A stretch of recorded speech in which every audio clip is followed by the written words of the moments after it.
Sources tell CNN the captain, seen here in a new tribute video posted online, did not leave a suicide note or any other evidence at his home that would suggest he planned to take down Malaysia Airlines Flight 370. Tonight, CNN has learned from sources that after a preliminary review of the hard drive from Zahari Shah's home flight simulator, U.S. investigators have found no smoking gun. I have teams working literally round the clock to try and exploit that.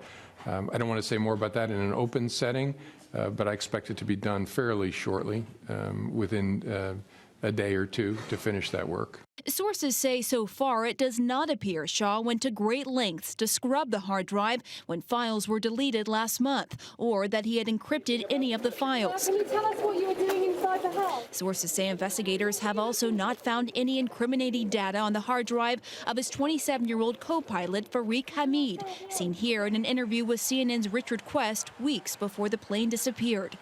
Tonight, sources say the FBI is still working to build a profile of the men's emotional, financial, and personal backgrounds, and to review interviews of family and friends being done by Malaysian investigators. The first week, I think people were looking at mechanical failure, so there's probably just about 2 weeks of actual time to do a thorough investigation. That's not enough time to really turn over all of the potential clues in an investigation like this. Shah, seen here going through airport security, was a respected pilot who had been with Malaysia Airlines since 1981, flying more than 18,000 miles. The 53-year-old, seen here with his family, was married with 3 grown children. CNN is not showing their faces.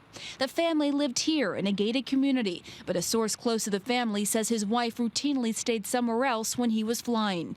In his free time, he posted videos like this one online. As a community service, showing him in front of his home flight simulator, talking not about his job, but about his interest in home improvement projects. While Shah posted frequently to YouTube and Facebook, less is known about Shah's co-pilot Fareeq Hamid, who had just finished his training on the 777 and was on his first flight in the cockpit unsupervised on the jumbo jet.